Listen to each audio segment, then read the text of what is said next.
میرے دوستوں بزرگوں، افسوس یہ ہے کہ مدرسے میں تربیت دی جاتی ہے، مدرسے میں تکبیر اولیٰ سے تمہارے بچوں کو نماز سکھلائی جاتی ہے، پڑھائی جاتی ہے، کھڑا کیا جاتا ہے، سوتے ہوئے بچے کے ہاتھ کو پکڑ کر کھڑا کر دیا جاتا ہے کہ یہ نمازی بنے گا۔ لیکن ماں باپ جب وہ بچہ ہفتے میں، مہینے میں، سال میں اپنے گھر جاتا ہے، اس کا لباس بھی بدل جاتا ہے، چہرہ بھی بدل جاتا ہے، بال بھی بدل جاتے ہیں، انداز بھی بدل جاتا ہے۔ کیوں؟ اس بچے کو کون سی وہ شکتی اور طاقت تھی کہ اس بچے کی تکبیر اولیٰ مدرسے کے اندر فوت نہیں ہوتی۔ وعلی سید الانبیاء والمرسلین وعلی آلہ واصحابہ اجمعین۔ آج کا یہ پروگرام جو کافی فکروں اور محنتوں کے بعد منعقد کیا گیا ہے، خالصتاً دینی پروگرام ہے، اور دینی پروگرام میں جو حضرات آتے ہیں اور شرکت کرتے ہیں، ان کی شرکت کا مقصد صرف اور صرف کچھ حاصل کرنا ہوتا ہے اور کچھ وصول کرنا ہوتا ہے۔ اس لیے جو حضرات ادھر گیٹ کی طرف مسلسل اندر جانے کی کوشش کر رہے ہیں اور سڑک کے کنارے کھڑے ہیں، میں ان سبھی سے درخواست کرتا ہوں کہ وہ حضرات یہاں میدان میں آئیں اور سامنے آ کر بیٹھ کر آرام اور سکون کے ساتھ سنیں۔ ادھر جو کھڑے ہوئے ہیں افضال اور شہباز اور یہ ڈاکٹر آزاد، تسلیم، یہ حضرات جو ہیں جو اپنے پاس کھڑے ہیں، سب کو یہاں پر بیٹھے تاکہ سکون اور اطمینان کے ساتھ سننے کا موقع ملے۔ یہاں آج کا یہ پروگرام صرف قرآن پاک کی نسبت پر منعقد کیا گیا ہے۔ قرآن پاک کی نسبت کا مطلب یہ ہے کہ ہم براہ راست قرآن پاک کے الفاظ اور اس کی ادائیگی، طریقہ پڑھنے کا طریقہ اور انداز، اس پر جو مدارس میں چھوٹے چھوٹے بچوں کو لا کر محنت کی جاتی ہے اور ان کے اوپر پوری صلاحیت لگائی جاتی ہے، اور آدمی اپنی زندگی کھپانے کے بعد ایک نسل کو تیار کرتا ہے جو نسل ایمان اور اعمال اور اللہ کے کلام کی محافظ بن کر کھڑی ہوتی ہے۔ سینکڑوں افراد اس امت کے اندر آئے اور انہوں نے آنے کے بعد اپنی قیمتی جوانی کی دن اور رات لگائے اور اپنی صلاحیت لگائی، یہاں تک کہ میں نے آج تک قرآن پاک کا کوئی قاری ایسا نہیں دیکھا، کوئی معلم ایسا نہیں دیکھا جس معلم اور قاری کے پیروں کے اندر قرآن پاک کی نسبت پر بیٹھنے کی وجہ سے گٹے نہ پڑ گئے، ان کے پیروں پر نشانات نہ پڑ گئے، بیٹھنے کی وجہ سے، محنت کرنے کی وجہ سے، مسلسل کوشش کرنے کی وجہ سے چٹائیوں پر بیٹھنا اور صبح سے لے کر شام تک بچوں پر محنت کرنا، ان کو قرآن کا قاری بنانا، قرآن کا عالم بنانا، قرآن کا عامل بنانا، اور ایک مسلسل کوشش کرنے کے بعد ایک ایسی زبان پر جو دیہات میں رہ کر اردو کے صحیح الفاظ بول نہیں سکتا، جو دیہات میں رہ کر زا کو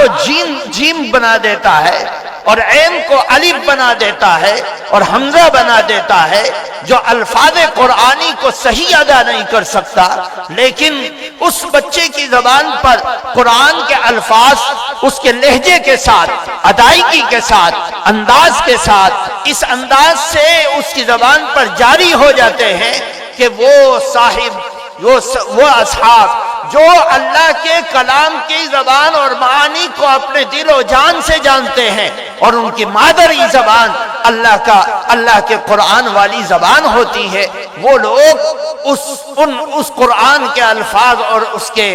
آیتوں کو اس انداز سے نہیں پڑھ پاتے جس انداز سے ایک دیہات سے آنے والا بچہ پڑھ لیتا ہے۔ یہ محنت صرف اور صرف قرآن کی ان درسگاہوں میں ہے، جن درسگاہوں کے اندر ماں باپ اپنے بچوں کی انگلی پکڑ کر لاتے ہیں اور لانے کے بعد کہتے ہیں استاد جی یہ بچہ قرآن پڑھنا نہیں جانتا، اس کو قرآن پڑھنا سکھلا دو، یہ قرآن سمجھنا نہیں جانتا، اس کو قرآن سمجھنا سکھلا دو، یہ قرآن پر عمل کرنا نہیں جانتا، اس کو ایمان سکھلا دو، اعمال سکھلا دو، معاملات سکھلا دو، معاشرت سکھلا دو، اخلاق سکھلا دو۔ یہ سارا سب کچھ مدرسے کی چٹائی پر بٹھا کر ان بچوں کے دلوں میں گھول گھول کر ڈالا جاتا ہے اور سکھلایا جاتا ہے۔ ان مدرسوں کے اندر جو محنت ہوتی ہے وہ کوئی 10-20 روپے سے محنت نہیں ہوتی، لاکھوں روپے ایک ایک بچے کے اوپر لگ جاتے ہیں، لاکھوں روپے ان کے کھانے کے لیے، ان کے کمروں کے لیے، ان کی چٹائیوں کے لیے، ان کے قرآن کے لیے، ان کی کتابوں کے لیے اور ان کی تعلیم کے لیے، ان کے سیکھنے سکھانے کے لیے۔ ان بچوں کو باہنر بنانے کے لیے قوم کا، امت کا قیمتی اثاثہ ان کی جھولی میں ڈالا جاتا ہے۔ توقع یہ ہوتی ہے، امید یہ ہوتی ہے، آرزو یہ ہوتی ہے، تمنا یہ ہوتی ہے کہ بچے قوم کے جنت میں جانے کا ذریعہ اور سبب بن جائے۔ کہ بھٹکی ہوئی قوم، شراب کے جام میں الجھی ہوئی قوم، اللہ کی عبادت سے منحرف قوم، اللہ کی بغاوت پر اپنے اعمال کو تباہ و برباد کرنے والی قوم، اس قرآن کی برکت سے، اس کے پڑھنے کی برکت سے، اس کے سمجھنے کی برکت سے گاؤں میں حافظ قرآن ہے، عالم قرآن ہے، عامل قرآن ہے، مفتی قرآن ہے۔ ہم اس قرآن کے جاننے والے ماننے والے سے پوچھیں گے اور پوچھ کر اس کی ہدایت پر جنت کا راستہ دیکھ لیں گے اور اس کو اپنا لیں گے۔ میرے دوستو بزرگوں، افسوس یہ ہے کہ مدرسے میں تربیت دی جاتی ہے، مدرسے میں تکبیر اولیٰ سے تمہارے بچوں کو نماز سکھلائی جاتی ہے، پڑھائی جاتی ہے، کھڑا کیا جاتا ہے، سوتے ہوئے بچے کے ہاتھ کو پکڑ کر کھڑا کر دیا جاتا ہے کہ یہ نمازی بنے گا۔ لیکن ماں باپ جب وہ بچہ ہفتے میں، مہینے میں، سال میں اپنے گھر جاتا ہے، اس کا لباس بھی بدل جاتا ہے، چہرہ بھی بدل جاتا ہے، بال بھی بدل جاتے ہیں، انداز بھی بدل جاتا ہے۔ کیوں؟ اس بچے کو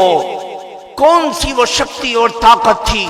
کہ اس بچے کی تکبیر اولیٰ مدرسے کے اندر فوت نہیں ہوتی تھی، لیکن گاؤں میں جانے کے بعد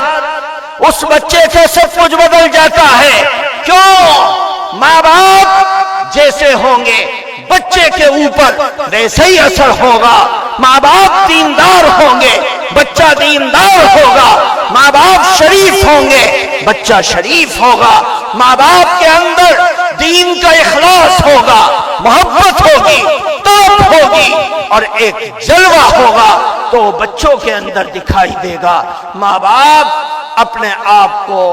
دین کی طرف لانے کی کوشش نہیں کرتے اور بچوں کو یہ چاہتے ہیں کہ بچہ عبد القادر جیلانی بن جائے، بچہ جنید بغدادی بن جائے، بچہ حسن بصری بن جائے، بچہ قاسم نانوتوی بن جائے، بچہ رشید احمد گنگوہی بن جائے، بچہ خلیل احمد امبیڈوی بن جائے۔ نہیں، پہلے اپنی زندگی کو بدلو،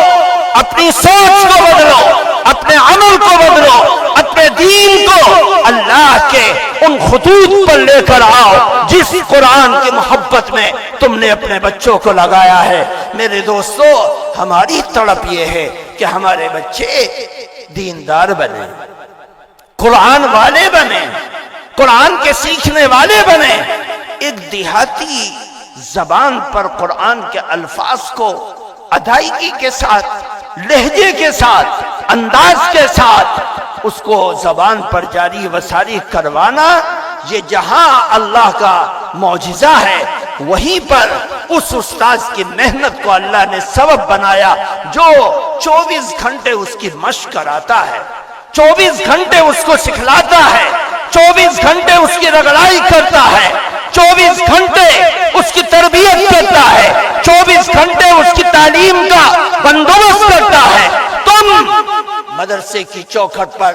بچے کو اندر داخل کر کے مولوی سے ملے بغیر چلے جاتے ہو، استاد سے ملے بغیر چلے جاتے ہو۔ اب اس کے دانے کا، پانی کا، کھانے کا، پڑھائی کا، پہننے کا، اس کے پڑھانے کا سب بندوبست اس مولوی کو کرنا پڑتا ہے جس کی دہلیز پر قرآن کی نسبت پر تم چھوڑ کر چلے گئے۔ تم نے کبھی نہیں پوچھا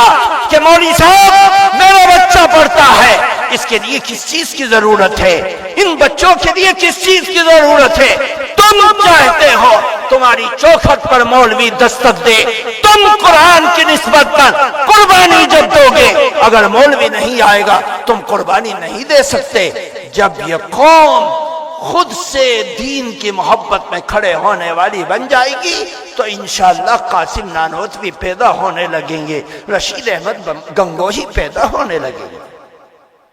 میرے دوستو، اپنی دین کی طرف میں مزید اضافے کی ضرورت ہے۔ صرف بچوں کو ان مدرسوں کے حوالے کر کے اللہ کے نبی کی اس حدیث پر اعتماد مت کرو کہ بچے جنت میں لے جائیں گے، تو توبہ کے لیے تیار نہیں اور بچوں کے سہارے جنت کے بالا خانوں کو دیکھتے ہو۔ نہیں، اپنی توبہ کو ببانگ دھول اعلان کرو کہ ہم توبہ کرتے ہیں اور اپنے بچوں کو قرآن سے لگاتے ہیں۔ جب دیکھنا یہ انداز پیدا ہو جائے، ایمان میں مضبوطی آتی چلی جائے گی، ایمان میں پختگی آتی چلی جائے گی۔ آج ضرورت ہے کہ ان اداروں کے اندر اپنے بچوں کو بھیج کر صرف استاد اور مدرسے کے ذمہ داروں پر اپنے بچوں کو چھوڑ کر جنت کے بالا خانوں کو مت دیکھو، اپنی زندگی کو بھی تبدیل کرو، کیونکہ تمہارے خون کا خطرہ ہے۔ جس کے اوپر لیٹ کر کے اس کی آواز کو درست کر کے، سماعت کو درست کرنے کی، بینائی کو درست کرنے کی، ہاتھوں کو درست کرنے کی، قدموں کو درست کرنے کی فکر کرنے والے مربی، معلم، شیخ اور اس کے استاد فکر کرتے ہیں، کڑھن کرتے ہیں۔ ضرورت اس بات کی ہے کہ اس کا خون بھی درست ہو جائے جو ماں اور باپ کے ذریعے سے آیا ہے۔ اللہ تعالیٰ کا شکر ہے کہ آج یہ علماء کی جماعت، حکم حضرات کی جماعت اور یہ آپ جیسے غیور دیندار نوجوان اور بزرگوں کی جماعت یہاں پر موجود ہے۔ آپ کے سامنے ایسے بچے بیٹھے ہیں جن کی زبان سے جب قرآن کا بول نکلتا ہے موتی جڑتے ہیں۔ اللہ کی طرف خود بخود، اللہ کی طرف خود بخود ہمارے کان، ہماری زبان، ہماری توجہ سب کچھ چلی جاتی ہے کہ اللہ کا قرآن پڑھ رہا ہے۔ نہ سننے والے بھی سننے لگتے ہیں اور سننے والوں کی زندگی کی اور دل کی کیفیت بدلنے لگتی ہے۔ ان سینکڑوں بچوں میں جنہوں نے اس ضلع سہارنپور سے منتخب بچے سمٹ کر آئے اور آنے کے بعد انہوں نے قرآن پاک کا جو سما یہاں باندھا، ایک ایک بچہ موتی بکھیر رہا تھا، ایک ایک بچہ۔ اور خاص طور سے حکم صاحب کہہ رہے تھے کہ اس سال جو بچے آئے ہیں ان بچوں کے اندر تعداد، بچوں کے اندر چھوٹے بچوں کی بہت زیادہ تھی۔ 80% بچے چھوٹے ہیں۔ جو 80% بچے چھوٹے ہیں اور وہ اس مسابقے کے اندر شرکت کر رہے ہیں۔ الحمدللہ ابھی اس مسابقے کی تفصیل آپ حضرات کے سامنے آ جائے گی۔ حضرت صدر محترم تشریف لے آئے ہیں اور وہ اسٹیج پہ آتے ہیں انشاءاللہ۔